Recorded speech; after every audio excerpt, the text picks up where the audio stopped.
c'est une des rares cuisines où on peut envisager un menu de l'entrée jusqu'au dessert.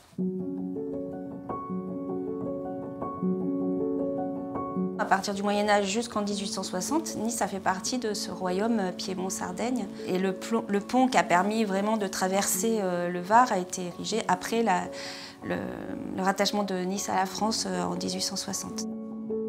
C'est une cuisine basée sur l'art de ne pas gaspiller. Avec un minimum de ressources, on a développé une cuisine inventive et colorée. C'est une cuisine de partage et c'est aussi l'occasion de partager des moments quand on la réalise, comme les gnocchis. C'est très convivial de le faire en compagnie, avec les enfants, ou entre amis, ou en famille. Elle est réputée diététique justement parce qu'il y a peu de viande, peu de laitage, beaucoup de légumes. Il y a des légumes spécifiques qu'on trouve vraiment ici, mais qui ont été certainement apportés à un moment donné et puis qui ont été intégrés dans la cuisine, comme les tomates, les courgettes. Un des légumes emblématiques de la cuisine niçoise, c'est la blette. Il y a pas mal de plats donc aussi avec la farine de pois chiche. Bon, un grand nombre de pâtes, mais chaque recette est liée à un légume de saison.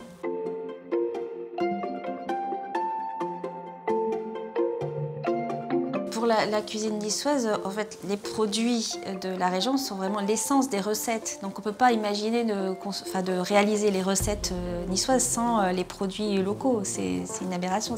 Les produits qu'on trouve chez les producteurs sont la plupart du temps récoltés la veille pour le lendemain ou le matin pour l'après-midi. Donc déjà au niveau de la fraîcheur, c'est incomparable. Je peux vous parler de la troucha, qui est un plat traditionnel niçois à base de blettes. Il n'y a pas beaucoup d'ingrédients, donc c'est des blettes, de l'huile d'olive, des œufs, du fromage, du persil, du poivre, voilà. Alors, les gnocchis niçois sont faits à base de pommes de terre et de farine. Sont des sortes de petites bouchées qu'on réalise avec des pommes de terre à chair farineuse.